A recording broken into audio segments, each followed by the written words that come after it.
हरे कृष्णा।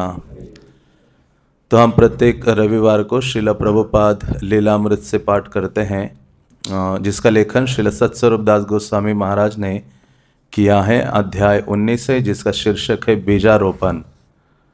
तो आपने पिछले रविवार को सुना था कि किस प्रकार से श्रील प्रभुपाद जी जन्माष्टमी का जो पर्व है वो अपने भक्तों के साथ मना रहे थे। और ये 1 साल श्रील प्रभुपाद को हो जाता है अमेरिका पहुंचकर, क्योंकि जन्माष्टमी का जो दिन है श्रील प्रभुपाद ने जलदूत जहाज पर पर्व मनाया था, जब यहाँ से भारत से अमेरिका के लिए वो जा रहे थे। और अभी लगभग 1 साल हो गया था। तो ये 8 सितंबर का दिन था। तो श्रील प्रभुपाद जी वहाँ न्यूयॉर्क में अपने इन युवाओं के साथ थे। कुछ ऐसे युवा थे जो श्रील प्रभुपाद की आज्ञाओं का पालन कर रहे थे और प्रभुपाद के प्रति थोड़ा समर्पण की जो भावना है उनके अंदर आ रही थी, और श्रील प्रभुपाद जी से अधिक सीखने का वो प्रयास कर रहे थे। जैसे आपने सुना था कि श्रील प्रभुपाद जी वापस आ रहे थे आनंद आश्रम से। तो आते समय एक भक्त कहता है कि ध्यान करने के लिए सर्वोच्च स्थान वो कहता है कि मुझे लगता है कि पहाड़ों के ऊपर सबसे अच्छा है, क्योंकि भगवान ऊपर है तो ऊंचाई में ध्यान करना अच्छा है। तो प्रभुपाद ने कहा ये सब बकवास है।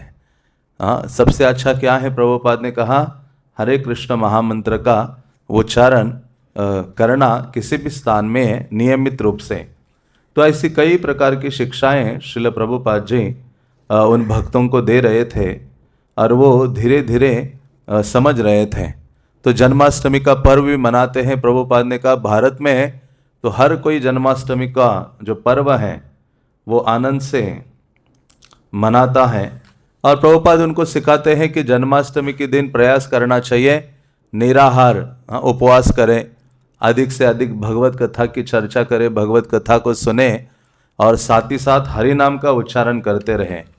तो उन लोगों के लिए ये तो बहुत कष्टप्रद था। तो कईयों ने कहा कि हमारा सर चकरा रहा है ये उपवास करना और दिन भर ऐसे बने रहना। तो इस प्रकार से किसी न किसी प्रकार से प्रभुपाद की बातों को स्वीकार करते हैं और वो जो जन्माष्टमी है वो मनाते हैं। तो आगे हम पढ़ते हैं। पूरे दिन बिना भोजन किए रहना मानसिक और शारीरिक दोनों तरह से कष्टदायक था। जैन बेचैन थे। उसने प्रतिवाद किया कि संभवतः वो और अधिक नहीं रुक सकती, उसे अपनी बिल्ली की देखभाल के लिए जाना था। प्रभुपाद ने उसके विरुद्ध निर्णय देने का प्रयत्न किया, किंतु वो चली गई। तो जैन नामक एक युवती भी थी उसमें। तो ये जो जन्माष्टमी का दिन बिता रहे थे सब भक्तों प्रभुपाद के साथ, तो प्रभुपाद को कहा था कि प्रभुपाद जी, स्वामी जी कहते थे उन दिनों उनको, प्रभुपाद जी नहीं कहते थे, कहते थे कि स्वामी जी आपने जो अनुवाद किया है भगवत गीता का, प्रभुपाद टाइप कर रहे थे उन दिनों अनुवाद। तो एक भक्त ने कहा कि स्वामी जी आप जो अनुवाद किया है उसको सुनाइए। तो क्योंकि इससे पहले प्रभुपाद जी डॉक्टर राधा कृष्णन ने जो गीता लिखी है उसको पढ़कर सुनाते थे और उस पर चर्चा करते थे, उसका अनुवाद ही इस्तेमाल करते थे। डॉक्टर राधा कृष्णन ने जो तात्पर्य दिया है प्रभुपाद उसकी चर्चा नहीं करते थे, क्योंकि वो तो पूरा मायावाद से भरा हुआ था। तो जब ये बात कही एक भक्त ने, एक युवा ने, कि स्वामी जी आपने जो टाइप किया लिखा हुआ गीता है आपके द्वारा वो सुनाइए, तो प्रभुपाद बड़े विनम्र हो गए। और पहली बार ऐसे हुआ कि उस दिन श्रील प्रभुपाद ने अपने द्वारा लिखी जो गीता का भाष्य है, जो अभी टाइप कर ही रहे थे, लिख ही रहे थे, उसको प्रभुपाद ने सुनाना शुरू किया था। तो इस प्रकार से दिन भर ये सब कार्य कर रहा था और कोई लोग जो जाने की चर्चा कर रहे थे। तो ये जो जैन नामक युवती थी उसने कहा कि ये तो बड़ा कष्टदायक है, दोनों प्रकार से, मानसिक भी और शारीरिक भी। तो उन्होंने कहा स्वामी जी मुझे तो जाना होगा, मेरी बिल्ली घर में अकेली है, उसका ध्यान रखना है। तो प्रभुपाद जी ने बहुत प्रयास किया उसको रोकने का, लेकिन वो रुकी नहीं। वो युवती चली गई। अपनी बिल्ली के प्रति बहुत अधिक आसक्त थी या बहुत अधिक प्रेम था उसका। अधिकांश भावी दीक्षार्थियों ने उस दिन कई घंटे काठ के चमचमाते लाल मनकों को पिरोने में बिताए। तो प्रभुपाद ने कहा था कि आपको दीक्षा स्वीकार करनी होगी, बल्कि एक व्यक्ति ने कहा, जो कित थे, आगे चल के कीर्तनानंद बने, उन्होंने कहा कि स्वामी जी मैं दीक्षा ले सकता हूं? उन्होंने कहा ले सकता हूं। ये पहली बार ऐसे हुआ था कि किसी ने दीक्षा की बात कही। तो प्रभुपाद ने कहा दीक्षा का मतलब है आध्यात्मिक जो गुरु है उसको कृष्ण के समान ही उसकी आराधना, सेवा, पूजा, आदर, सम्मान देना चाहिए। ये बात प्रभुपाद ने पहली बार उनको बोली थी। तो ये जब सुना तो जो व्याली नामक भक्त है वो कहते हैं कि मेरा तो सर चकरा गया था, क्योंकि ऐसे कैसे हो सकता है। स्वामी जी एक बार कहते हैं कि जो अपने आप को भगवान माने, ईश्वर माने, उसको कुत्ता समझना चाहिए। और दूसरी बात ये कहते हैं कि अरे जो गुरु है वो ईश्वर के समान है, उनकी पूजा ईश्वर के समान करनी चाहिए, आदर सम्मान देना चाहिए। तो ये उनको डाइजेस्ट नहीं हो रही थी ये बात। तो फिर वो प्रभुपाद के पास जाते और प्रभुपाद को कहते कि ये स्पष्ट कीजिए। तो प्रभुपाद कहते हैं गुरु ईश्वर का प्रतिनिधि होता है, इसी कारण से उसको सम्मान देना चाहिए भगवान के समान, लेकिन उनको भगवान इस प्रकार से स्वीकार नहीं करना चाहिए कि वो स्वयं भगवान है। साक्षात हरित्वेन समस्त शास्त्रेर। तो इस प्रकार से दीक्षा के लिए कई जो युवक है वो तैयार हो गए थे। तो दीक्षा की तैयारी के लिए उन समय तो उनके पास कोई जपमाला नहीं थी। तो जपमाला तो थी नहीं, लेकिन जो मनके हैं वो किसी दुकान में मिल रहे थे वहाँ लोकली लकड़ी के। कोई तुलसी की जपमाला नहीं थी। आज भी प्रभुपाद के शिष्य हैं जो पहली बार उन दिनों जो दीक्षाएं हुई थी, तुलसी की माला नहीं थी, वो रेडवुड की मालाएं या वहाँ जो साधारण लकड़ी है उसके मनके थे। और प्रभुपाद ने उसी पर जप किया और वही अपने भक्तों को दे दी। क्योंकि जप करना बहुत महत्वपूर्ण है। कई बार हम बहुत सुंदर माला ढूंढते हैं पूरे मार्केट में और जप करने का पता नहीं ध्यानपूर्वक। तो इसलिए गुरु की जो आज्ञा है उसका पालन करने के लिए जो प्रभुपाद के शिष्यगण थे वो बहुत निष्ठावान थे, बहुत दृढ़ थे। तो इन सबको अपनी अपनी माला, जप माला खुद तैयार करनी है। कितना कठिन है। तो उस दिन सारे लोग जो लाल रेडवुड लाल मनकों को पिरोने में बिताया। धागे के एक सिरे को खिड़की की छड़ या रेडिएटर से बांधकर वे धागे में एक मनका डालते और उसे ऊपर की ओर सरका कर मजबूती से गांठ लगा देते और हर मनकी को पिरोने के साथ हरे कृष्ण मंत्र का एक जप करते। यही भक्ति योग था। दीक्षा के लिए अपनी माला पिरोना और जप करना। तो ये जितने भी दीक्षार्थी थे वो दिन भर लगे हुए थे अपनी अपनी माला बनाने में। खिड़की में अपना धागा बांध दिया, इधर से एक एक मन का डाल रहे थे, गांठ मार रहे थे। तो इस प्रकार से हरे कृष्ण मंत्र उच्चारण कर रहे थे। तो यहाँ कहते कि यही भक्ति योग है। जितनी बार वे मनके में गांठ लगाते ऐसा लगता था कि कोई महत्वपूर्ण घटना घटी हो। ये पहली बार हो रहा था और ये बहुत आनंददायी लग रहा था सबको, इतना अद्भुत हो रहा था ये चीज। एक एक मनके को डालना, गांठ मारना और हरे कृष्ण मंत्र बोलना। कितनी प्रिय माला होगी जो आप खुद माला बनाए हो। प्रभुपाद ने बताया कि भारत में भक्तजन प्रतिदिन कम से कम 64 बार माला फेरते हैं। माला के 61 मनकों में प्रत्येक बार हरे कृष्ण मंत्र के जप से एक फेरी पूरी होती है। स्वामी जी के गुरु महाराज ने कहा था कि जो प्रतिदिन 64 माला नहीं फेरता वो पतित है। तो श्रील प्रभुपाद पहली बार इस बात को बता रहे थे उन जो दीक्षा के लिए तैयार भावी दीक्षार्थी थे उनको, कि भारत में तो 64 माला जप करते हैं, मतलब 1 लाख नाम जप करते हैं। चैतन्य महाप्रभु ने कहा था ना कि मैं तो उसके घर भोजन करता हूं जो लक्षेश्वर है, लखपति है। तो भक्तों ने कहा अरे ऐसा क्या है महाप्रभु? तो महाप्रभु ने कहा जो प्रतिदिन 1 लाख नाम जप करता है उसके घर में भोजन करूंगा, 64 मालाओं का जाप। तो भक्ति सिद्धांत सरस्वती महाराज गौड़िया मठ में तो ये प्रचलन है 64 मालाओं का जप करना। भक्ति सिद्धांत सरस्वती ठाकुर ने कहा था कि जो व्यक्ति 64 मालाओं का जप नहीं करता है वो क्या है? पतित है। तो इस प्रकार से श्रील प्रभुपाद जी जो ये भावी दीक्षार्थी है उनको बता रहे थे। पहले कुछ बालकों ने सोचा कि उन्हें भी 64 बार माला फेरनी होगी और वे घबरा गए। तो ये जो अभी पहली दीक्षा होने वाली है, तो जो पहली बार दीक्षा लेने वाले भक्त थे, युवक और 1-2 युवतियां थी, उन्होंने सोचा कि 64 मालाएं जप करनी होगी हमें। तो वो डर गए कि ये कैसे संभव हो सकता है, इसमें तो पूरा दिन लग जाएगा। यदि 64 बार माला फेरनी पड़ी तो कोई अपने काम पर कैसे जाएगा, कोई 64 बार माला का जप कैसे कर सकता है। तब किसी ने बताया कि स्वामी जी ने उससे कहा कि पश्चिम में कम से कम 32 बार माला जपना पर्याप्त होगा। तो 64 के बाद एक बार श्रील प्रभुपाद ने किसी भक्त को कहा था कि 32 मालाओं का जप करना पर्याप्त है। तो लेकिन दूसरा भक्त कहता है, वैली बोला कि उसने स्वामी जी को 25 बार ही कहते सुना है। हाँ, 32 से 25 हो गया, किंतु यह भी असंभव लगता है। तब प्रभुपाद ने न्यूनतम की सीमा निर्धारित कर दी, 16 बार प्रतिदिन बिना नागा के जो भी दीक्षा ग्रहण करेगा उसे इसकी प्रतिज्ञा लेनी पड़ेगी। तो इस प्रकार से श्रील प्रभुपाद ने यह निर्धारित किया 16 मालाओं का जप, उससे कम नहीं, उससे अधिक। श्रील प्रभुपाद कहते हैं कि 16 ही क्यों, 16 लाख माला क्यों नहीं, 16,000। कई ऐसे पत्र प्रभुपाद जी ने अपने भक्तों को लिखे हैं। कम से कम 16 माला, अधिक से अधिक उसकी कोई गिनती नहीं। कीर्तनीय सदाहरि, इस प्रकार से श्रील प्रभुपाद कहा करते थे।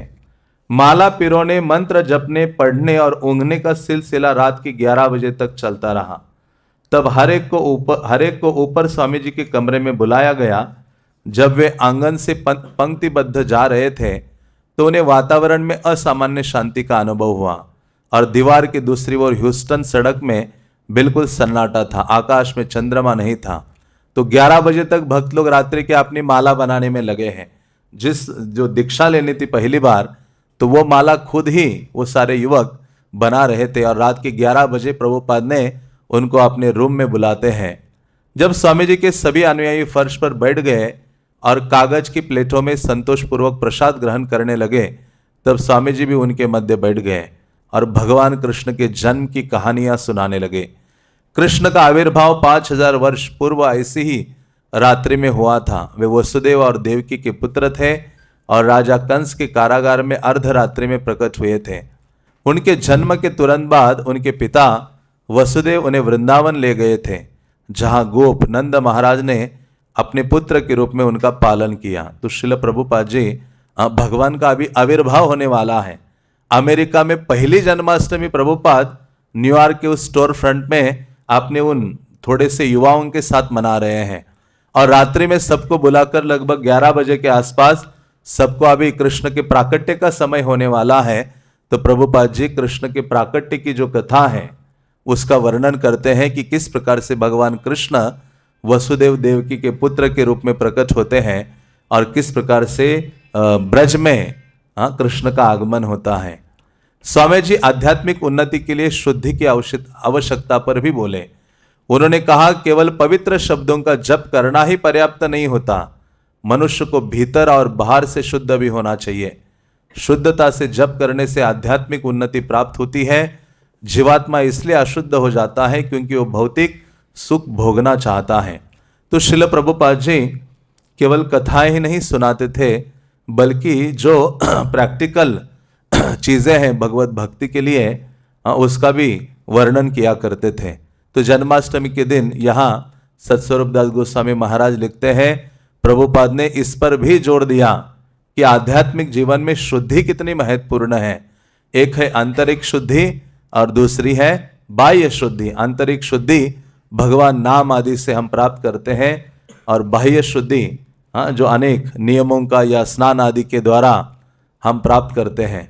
तो श्रील प्रभुपाद कहते हैं कि जीवात्मा स्वाभाविक रूप से शुद्ध है, क्योंकि वो भगवान का अंश है, ममेवांशो जीवलोके। लेकिन अशुद्ध कैसे हो जाता है? जैसे ही उसके अंदर इस संसार को भोगने की भावना जागृत हो जाती है, अशुद्ध तुरंत वो अशुद्धि को प्राप्त करता है। जितना अधिक भौतिक सुख की कामना करता है, लालसा करता है, भोगना चाहता है, उतना ही अधिक जीव जो है भौतिकता से ग्रसित हो जाता है और उसका पतन होने लगता है और उतना ही अधिक भौतिकता से वो अशुद्ध हो जाता है। किंतु जो अशुद्ध है वो कृष्ण का अनुयायी बनकर और अपने सारे कार्य कृष्णार्पण करके शुद्ध बन सकता है। इसलिए प्रभुपाद ने हर स्थिति में हर प्रकार के व्यक्ति को स्वीकार किया है, चाहे कोई कितना पतित से पतित क्यों ना हो।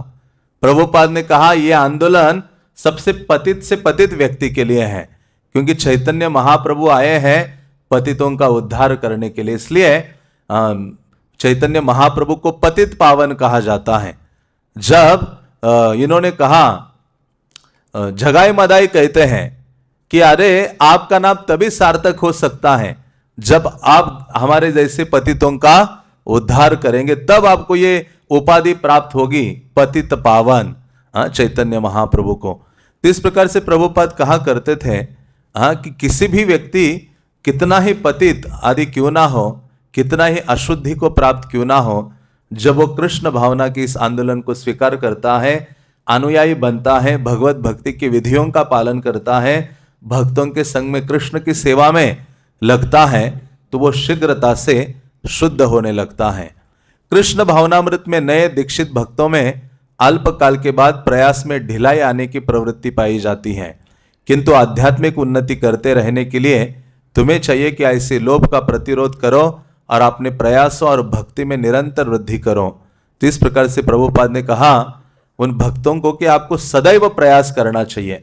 जहां हम प्रयास करने से रुक जाते हैं, वैसे ही धीरे धीरे धीरे हमारा आध्यात्मिक स्थिति से पतन होना शुरू होता है। इसलिए आध्यात्मिक जीवन में कोई एक स्थान में नहीं रह सकता, या तो ऊपर जाओ या नीचे जाओ। इसलिए प्रभुपाद ने कहा भक्तों को सदैव प्रयास करना चाहिए, लगे रहना चाहिए अपने जीवन के अंत तक भगवत भक्ति के कार्यों में। आगे लिखते हैं माइकल ग्रांट, वो बताते हैं इसमें माइकल ग्रांट कहते हैं, मैंने दीक्षा के बारे में पहले पहल उसके संपन्न होने के ठीक एक दिन पहले सुना। मैं अपने संगीत में मस्त था और वहां जाता नहीं था। मैं सेकंड एवेन्यू से दीक्षा लेने वाले एक व्यक्ति के साथ जा रहा था और उसने मुझे बताया कि दीक्षा समारोह जैसी कोई चीज होने जा रही है। ये दीक्षा पहली नई चीज सबको महसूस हो रही थी।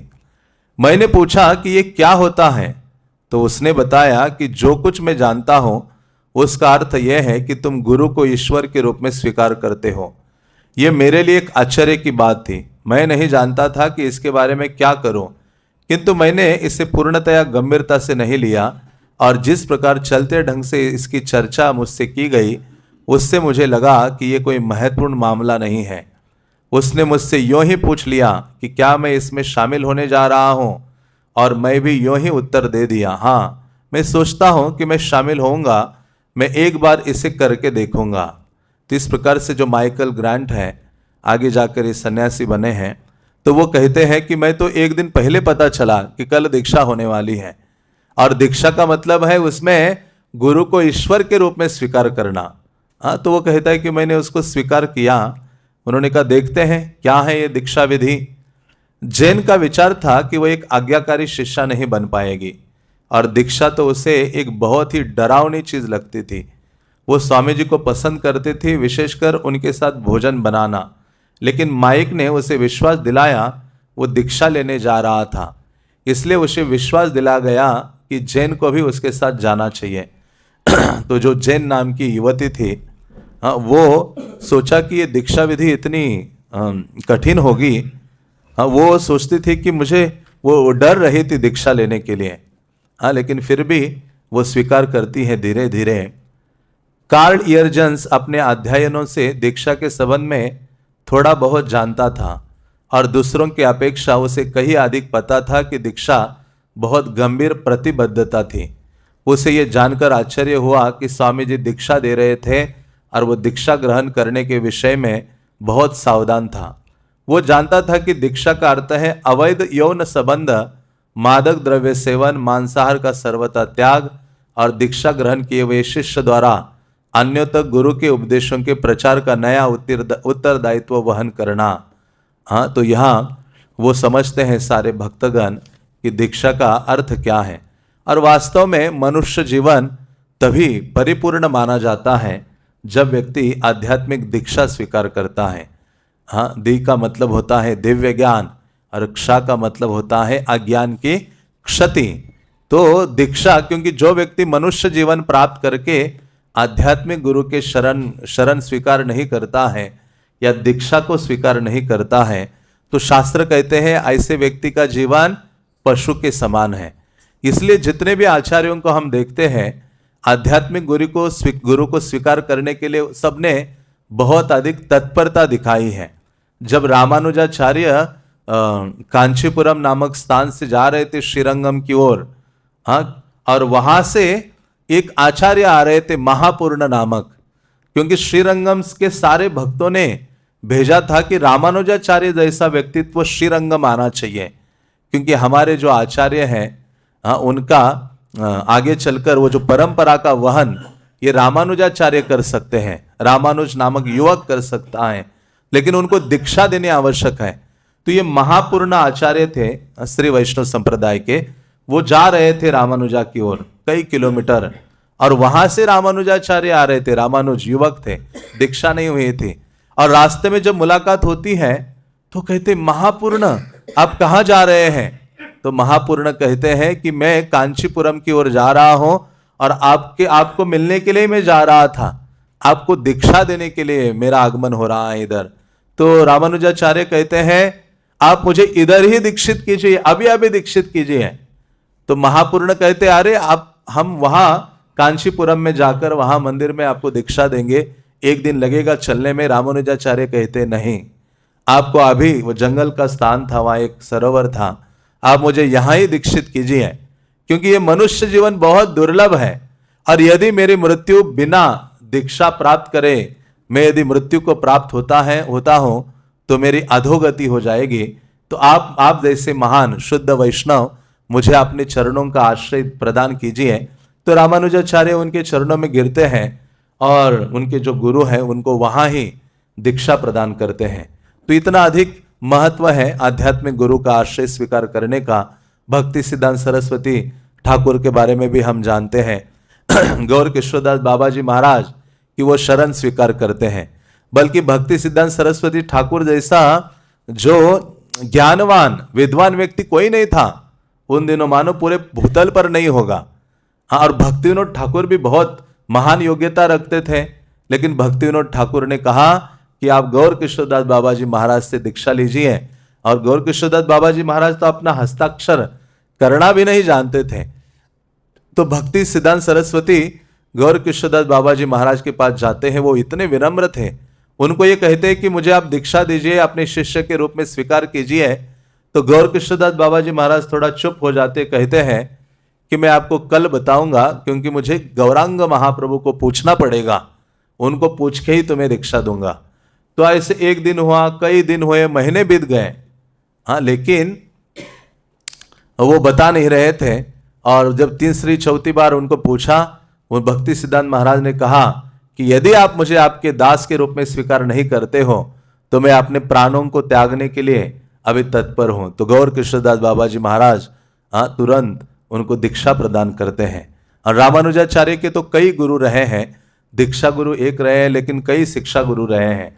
एक गुरु थे जिनसे उन्होंने मंत्र प्राप्त किया था, ओम नमो नारायणाय, और उनके पास 18 बार वो जाते हैं और बहुत कष्टता से जाते हैं, बहुत कष्ट प्राप्त करते हैं, तब जाकर उनको वो हरिनाम मंत्र प्राप्त होता है। और नरोत्तम दास ठाकुर के बारे में हम सुनते हैं, लोकनाथ गोस्वामी तो तत्पर नहीं थे उनको दीक्षा देने के लिए। लोकनाथ गोस्वामी ने कहा मैं इतना योग्य नहीं हूं, हाँ, कि आपको मैं दीक्षा प्रदान करूं, हाँ, लेकिन नरोत्तम दास ठाकुर बिल्कुल दृढ़ थे कि आप मुझे आपके सेवक के रूप में स्वीकार कीजिए, क्योंकि जब तक शुद्ध भक्त का आश्रय लेकर भगवत भक्ति नहीं करते तब तक आध्यात्मिक उन्नति असंभव है। इसलिए नरोत्तम दास ठाकुर ने कहा, आश्रय लैया भजे कृष्ण तार नाही तेजे। जब तक व्यक्ति भगवत भक्त का आश्रय नहीं लेगा तब तक भगवत भजन होना असंभव है।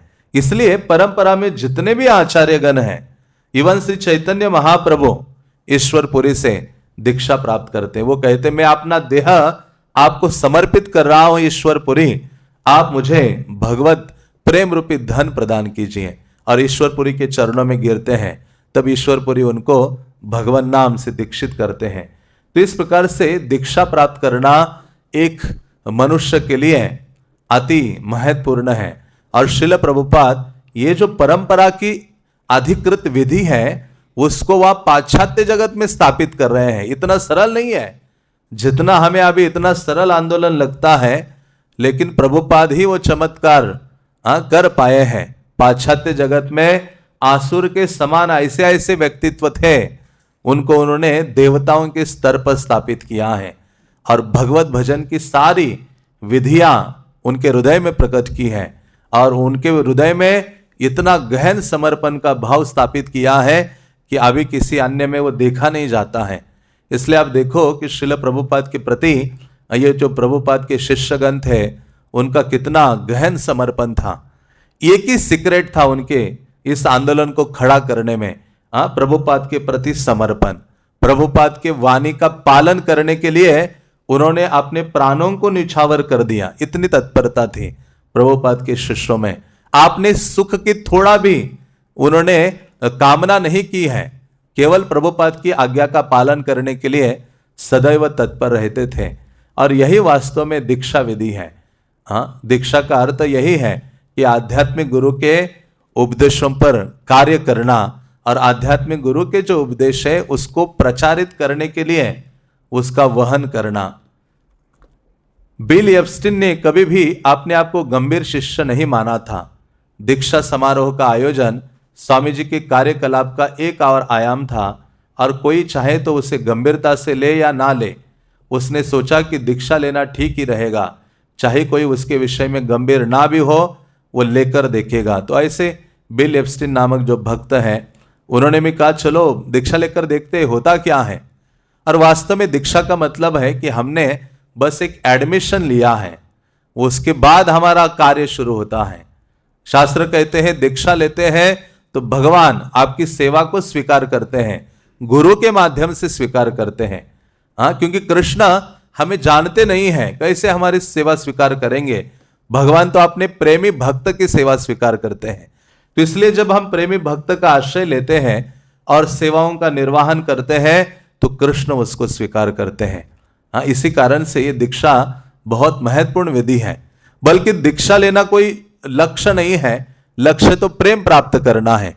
दीक्षा का मतलब है कि हमने ये जो परंपरा है, जैसे एडमिशन लेना किसी कॉलेज में यूनिवर्सिटी में, उसी प्रकार से ये जो परंपरा है गौड़ीय परंपरा में हमने क्या किया है, एडमिशन लिया है। और एडमिशन के बाद शिक्षा के बाद दीक्षा है। तो इस प्रकार से हम तत्पर होते हैं सेवा आदि के लिए। केरल बेकर को जानकर आश्चर्य हुआ। एक भक्त था केरल बेकर, उनका यहां नाम दिया गया है। केरल बेकर को जानकर आश्चर्य हुआ कि कुछ लोग दीक्षा लेने जा रहे थे। यद्यपि उनका इरादा अपनी बुरी आदतों को छोड़ने का नहीं था। जब से स्वामी जी अपने पुराने स्थान से चले गए थे, काल ने उनके यहाँ नियमित रूप से जाना बंद कर दिया था और उसकी इच्छा दीक्षा लेने की नहीं थी। उसने सोचा शायद स्वामी जी स्त्रियों को दीक्षित करेंगे भी नहीं। रॉबर्ट नेल्सन स्वामी जी को भुला नहीं था और जब भी संभव हुआ वो उनकी सहायता करना चाहता था, लेकिन सिवाय कभी कभी मित्र भाव से जाने के उसने स्वामी जी के यहाँ जाना बंद कर दिया था। वो अपने ही कार्यों में व्यस्त रहता। वह अब भी अप टाउन में रह रहा था और लोअर ईस्ट साइड से उसका कुछ लेना देना नहीं था। जेम्स ग्रीन ने सोचा कि उसमें इतनी शुद्धता नहीं थी कि वो दीक्षा ले सके। दीक्षित होने वाला मैं कौन होता हूँ, लेकिन स्वामी जी ने उसे स्टोर फ्रंट में कुछ लाने के लिए कहा था। मैं गया और ये मान लिया गया कि मुझे दीक्षा ग्रहण करनी है, इसलिए मैंने सोचा क्यों नहीं। स्टैनली नियमित रूप से फिर जप कर रहा था और अपनी सनक को पीछे छोड़ चुका था। वो स्वामी जी और उनके अनुयायियों से चिपका हुआ था। उसने अपनी माँ से पूछा कि क्या वो दीक्षा ले ले।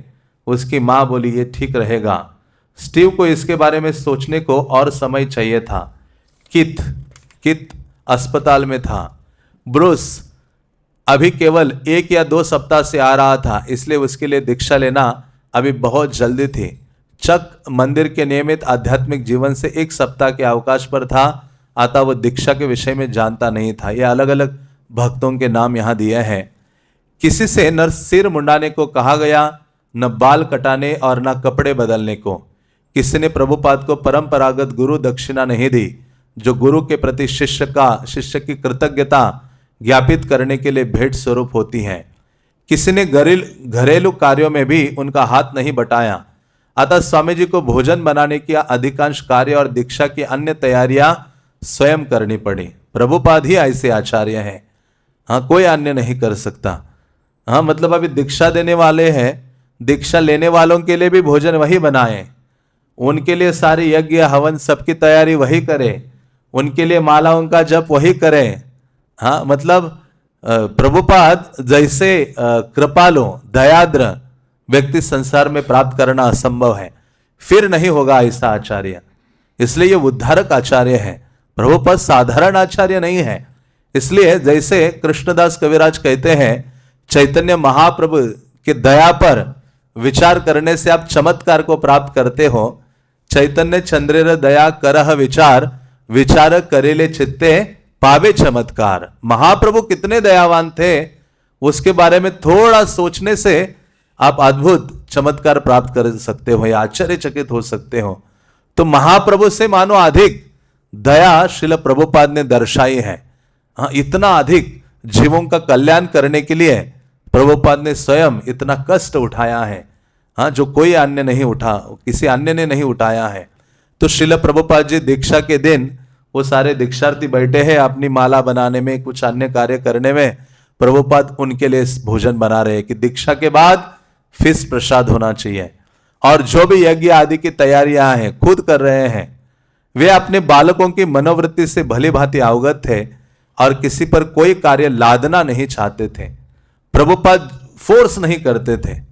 इसलिए आगे देखते हम, जब प्रभुपाद इस प्रकार से सारे कार्य कर रहे थे, हाँ, लेकिन ये सब युवागण आ रहे थे और वो स्वयं ही महसूस करने लगे कि अरे हम आते हैं, खाते हैं, चले जाते हैं और स्वामी जी सब कुछ हमारे लिए कर रहे हैं।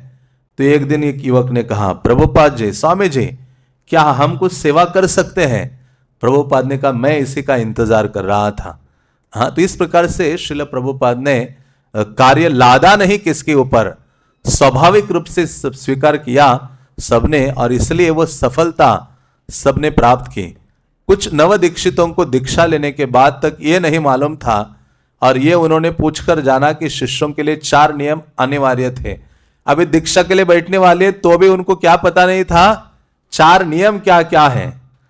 हाँ, और वे थे मांसाहार न करना, अवैध यौनाचार न करना, मादक द्रव्य सेवन न करना और जुआ न खेलना।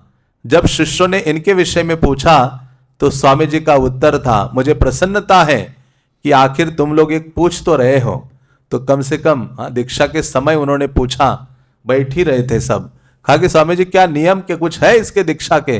तो प्रभुपाद ने 4 बातें कही। प्रभुपाद ने कहा, मैं तो प्रसन्नता अनुभव कर रहा हूं, आनंदित हो रहा हूं कि आपने ये कुछ पूछा है।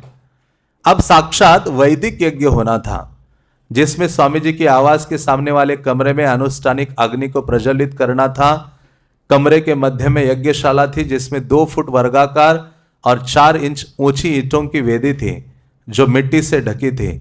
मिट्टी आंगन से ली गई थी और ईंटें पास की एक ध्वस्त इमारत से लाई गई थी। पुरानी टूटी फूटी एक इमारत थी, वहां से ईंटें उठा के लाई और यज्ञ वेदी बनाई गई। वेदी की चारों ओर 11 केले, घृत, तिल, अक्षत, जौ, 5 तरह के रंग चूर्ण और प्रकाश करने की सामग्री थी। वहां भी प्रभुपाद ने ये सारी चीजें ढूंढ निकाली है। सामने के कमरे में शेष जगह 11 दीक्षार्थियों द्वारा घिरी थी। 11 लोगों को पहले दीक्षा प्राप्त हुई थी। वे यज्ञशाला की चारों ओर पालथी मारे बैठे थे। हाल में एकत्रित अतिथि खुले दरवाजे से उत्सुकता पूर्वक ये दृश्य देख रहे थे। स्वामी जी के अतिरिक्त सभी के लिए नया और विचित्र दृश्य था, और इस समारोह की प्रत्येक क्रिया उन्हीं के निर्देशन में हो रही थी। जब कुछ लड़कों ने अपने अपने मस्तकों पर तिलक ठीक तरह से न लगा देखा, तो स्वामी जी ने बड़े धैर्य से अपनी उंगली से उनके मस्तकों पर स्वेच्छा छोटा सा वी चिन्ह बनाया, ऐसे वी जैसा। मिट्टी की वेदी के समक्ष बैठे हुए स्वामी जी वहां एकत्र जनसमूह को देख रहे थे। वह जनसमूह लोअर ईस्ट साइड के युवा हिप्पियों से किसी भी तरह भिन्न नहीं था, जो आध्यात्मिक, सांस्कृतिक, संगीत या अनेक अन्य उत्सवों पर एकत्र हुआ था। उनमें से कुछ तो मात्र नए दृश्य का आनंद लेने वाले थे, किंतु कुछ स्वामी जी के परम भक्त थे। जो भी हो, जिज्ञासा प्रत्येक व्यक्ति में थी। स्वामी जी ने पूरे समारोह के दौरान हरे कृष्ण मंत्र का धीरे धीरे जप करते रहने का अनुरोध किया था। ये जप अब अनवरत गुंजार का रूप धारण कर चुका था, जो इस वैदिक संस्कार के प्रधान पुरोहित के रूप में स्वामी जी की रहस्यमय भावभंगी के साथ साथ बराबर चल रही थी। तो प्रभुपाद जी यज्ञ शुरू किए थे और सारे जो आगंतुक हैं वहाँ एकत्रित हुए थे और वो सब बड़े जिज्ञासावश इस यज्ञ के दृश्य को देख रहे थे।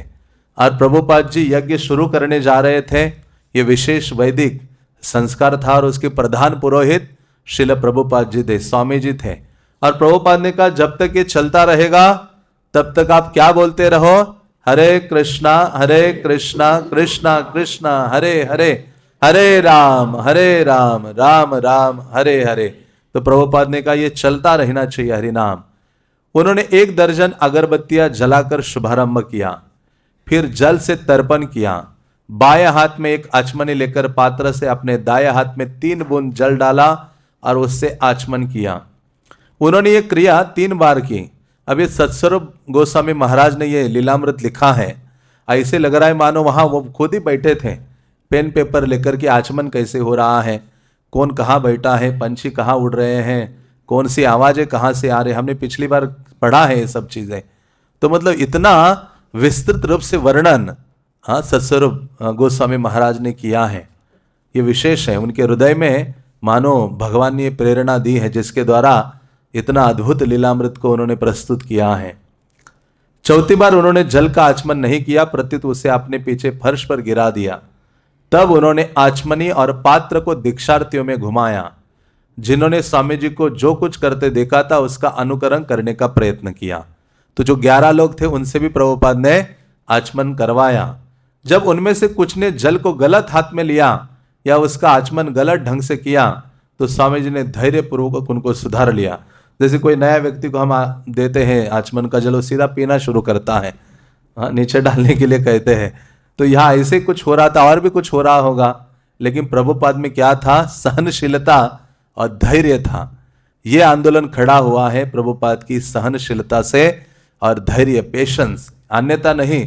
कितना पेशेंस रहा होगा प्रभुपाद जी में, ऐसे लोगों को सहन किया होगा और शिक्षा दी है उनको। उन्होंने कहा आप मैं जैसा करो वैसा ही करो। तब उन्होंने वैदिक शुद्धि मंत्र का एक एक अक्षर उनसे दोहराया। ओम अपवित्र पवित्र व सर्वावस्थाम गतोपि वा ये स्मरेत पुंडरीकाक्षम स बाह्यांतर भय शुचि श्री विष्णु श्री विष्णु श्री विष्णु। तो इस प्रकार से सबसे बुलवाया उन्होंने। नवदीक्षित रुक रुक कर शब्दों का उच्चारण करने का प्रयत्न कर रहे थे, क्योंकि इसके पूर्व उन्होंने इन शब्दों को कभी नहीं सुना था, या ऐसे विशेष शब्द थे।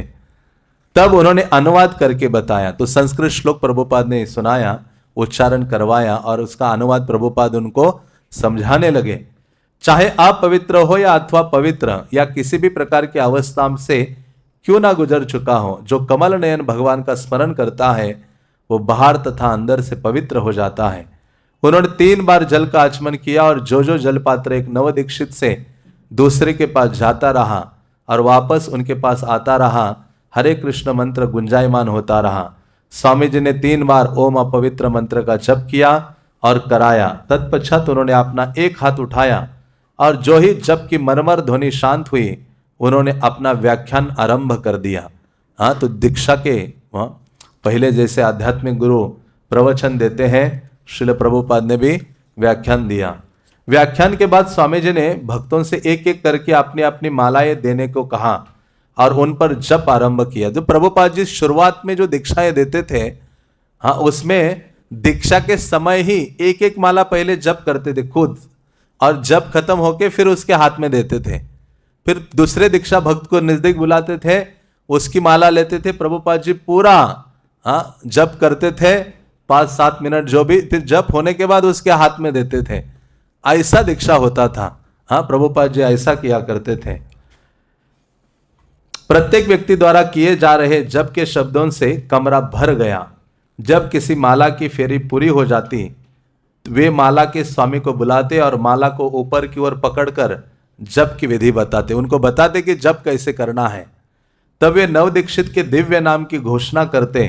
शिष्य अपनी माला वापस लेता, फर्श पर झुककर नमन करता और इस मंत्र का उच्चारण करता। नमः ओम विष्णुपादाय कृष्ण प्रेष्ठाय भूतले श्रीमते भक्ति वेदांत स्वामिन इति नामिने। तो प्रभुपाद जी ने खुद ही इस मंत्र की रचना की थी। सारी चीजें श्रील प्रभुपाद को खुद करनी पड़ी है, तो उसका अनुवाद यहाँ दिया है। मैं इस श्रीमद् भक्ति वेदांत स्वामी को सादर नमस्कार करता हूँ, जो भगवान श्री कृष्ण के चरण कमलों में शरण ग्रहण करने के कारण उन्हें अत्यंत प्रिय है। कुल 11 दीक्षित थे, अतः 11 मालाएं थी, और जब 1 घंटे से अधिक देर तक चलता रहा। अब देखिए, यहाँ दीक्षा तो कई 100 को दिए देते हैं 1 घंटे में, लेकिन यहाँ प्रभुपाद जी पूरा 1-1.5 घंटा लगा 11 भक्तों को दीक्षा और माला देने में। प्रभुपाद ने हर लड़के को गले की एक माला दी और कहा कि ये कुत्ते के पट्टे के समान है, जिससे भक्त की पहचान कृष्ण के कुत्ते के रूप में हो सकती है। जैसे प्रभुपाद जब विदेश में गए थे तो एक रिपोर्टर ने पूछा था, स्वामी जी आपने ये क्या पहना है? प्रभुपाद ने कहा, आप कुत्ते को जानते हो? उन्होंने कहा हाँ। कहते कुत्ते के गले में पट्टा होता है, और 2 प्रकार के कुत्ते होते हैं, एक गली का कुत्ता होता है और दूसरा एक किसी स्वामी के यहाँ कुत्ता निवास करता है। तो जिसके गले में पट्टा होता है उसका अर्थ है वो अनाथ नहीं है, वो सनाथ है, उसका कोई स्वामी है। तो उसी प्रकार से ये पट्टा हमने धारण किया है और हमारे स्वामी कृष्ण हैं। तो प्रभुपाद ने दीक्षा के समय जप की माला भी दी और गले में धारण करने वाली कंठी माला भी दी, और सबको कहा कि ये माला कुत्ते के पट्टे के समान है। इससे हमारी पहचान होती है कि हम कृष्ण के कुत्ते हैं। इस प्रकार से प्रभुपाद ने उन सबको कहा। अभी यहाँ नाम दिया है, किसके किसके नाम क्या पड़े। सबसे तो महत्वपूर्ण वही चीज होती है। दीक्षा के समय हम सदैव बड़ी आंखें करके, कान बड़े करके सुनने के लिए तत्पर रहते हैं कि इस भक्त का नाम क्या पड़ेगा, मेरा नाम क्या पड़ेगा। तो इस प्रकार से नाम पर ज्यादा महत्व देते हैं। बल्कि एक बार श्रील प्रभुपाद जी ने दीक्षा दी और वो भक्त गया अपने नाम से पूरा दुखी था। उसने कहा, प्रभुपाद जी ये नाम नहीं अच्छा लग रहा है मुझे। प्रभुपाद ने कहा, अरे तुम्हारा जो नाम है ना, आगे वाला ज्यादा महत्वपूर्ण नहीं है, उसके पीछे जो पूंछ लगी है ना दास, वो ज्यादा महत्वपूर्ण है। तुम्हें जीवन भर किस पे काम करना है? दास पर काम करना है। वो व्यक्ति आनंदित हो जाता है, तत्पर हो जाता है। तो यहां ये दीक्षा के जो नाम है वो दिए गए हैं। अपनी माला और अपना नया नाम उमापति पाने के बाद जो व्याली थे उनका नाम उमापति पड़ा। हॉवर्ड की बगल में अपने स्थान पर लौट आया और बोला, कितना आश्चर्यजनक था। वो बहुत आनंदित हो गए थे। जो व्याली थे उन्होंने सोचा मेरा नाम इतना अद्भुत उमापति पड़ा है, और वो खुश हो गया। अपनी माला प्राप्त करना कितना आश्चर्यजनक था। एक एक करके प्रत्येक नवदीक्षित को अपनी माला और अपना आध्यात्मिक नाम प्राप्त हुआ। तो ये पहली बार ऐसे हो रहा था, और जितने भी लोग वहां उपस्थित थे नवगंतुक, वो सारे इस समारोह को देखकर इतने आनंदित हो रहे थे, और उनके सबके हृदय में दीक्षा प्राप्त करने की लालसा भी उमड़ रही थी या जागृत हो रही थी। तो हर एक माला ले रहा था। जो 11 लोग थे दीक्षार्थी, वो तो मानो कूद रहे थे आनंद से, भर गया था आनंद से उनका हृदय। एक तो माला मिल रही थी स्वामी जी से, और दूसरा अपना नया नाम उनको प्राप्त हो रहा था, और ये बहुत आश्चर्यजनक चीज थी उस दिन के लिए। इस प्रकार हॉवर्ड को हयग्रीव, व्याली को उमापति, बिल को रविंद्र स्वरूप, कार्ड को करलापति, जेम्स को जगन्नाथ, माइक को मुकुंद, जैन को जानकी, राय को रायराम और स्टेनली को स्त्रेधीश नाम मिल गया। एक दूसरा स्टेनली जो ब्रुकलिन में काम करता था, और जेनोस जो मॉन्ट्रियल में कॉलेज का छात्र था, उसी रात स्वामी जी के पास आए। स्वामी जी से इनका बाहर का संबंध था। उन्होंने भी औरों के साथ दीक्षा ग्रहण की। इन्हें सत्यव्रत और जनार्दन नाम मिले। तो इस प्रकार से श्रील प्रभुपाद जी ये पहला दीक्षा समारोह पाश्चात्य जगत में करते हैं, और मानो ये जो परंपरा है उसकी स्थापना करते हैं। परंपरा का जो ये उत्तरदायित्व का निर्वहन है प्रभुपाद अधिकृत रूप से कर रहे थे, और इस कृष्ण की सेवा के लिए भक्तों को लगा रहे थे। तब स्वामी जी ने अपने समक्ष बनी मिट्टी की वेदी के आर पार रंग छिड़क कर हवन आरंभ किया। उपस्थित जन समूह मंत्र मुग्ध होकर उनकी प्रत्येक रहस्यमयी क्रिया का अवलोकन करता रहा। उन्होंने लकड़ी के छोटे छोटे टुकड़े और टहनियां उठा उठाकर उन्हें घी में डुबाया और मोमबत्ती की लौ से जलाकर वेदी के मध्य में रखा और यज्ञ के लिए अग्नि तैयार की। तब उन्होंने एक पात्र में तिल, जौ और घी मिलाया और इस मिश्रण को सबके बीच में घुमा दिया। प्रत्येक नवदीक्षित ने इसमें से अंजुलि भर मिश्रण अग्नि में डालने के लिए ले लिया। तदनंतर उन्हें संस्कृत में प्रार्थना का पाठ आरंभ किया और सबों से उसे दोहराने के लिए कहा। प्रत्येक प्रार्थना का अंत 3 बार स्वाहा शब्द के उच्चारण से होता और प्रत्येक स्वाहा के साथ नवदीक्षित तिल, जौ का कुछ मिश्रण अग्नि में डाल देते। स्वामी जी घी डालते, समिधाय डालते और एक के बाद एक मंत्र पढ़ते जाते थे। अंत में यज्ञ अग्नि पूरी तरह प्रज्वलित हो गई। मंत्र पढ़े जाते रहे, घी डाला जाता रहा और अग्नि शिखाएं बढ़ती गई, जिससे कमरा गर्म हो उठा। तो इस प्रकार से श्रील प्रभुपाद जी ये जो दीक्षा समारोह है उसको संपन्न कर रहे हैं पाश्चात्य जगत में।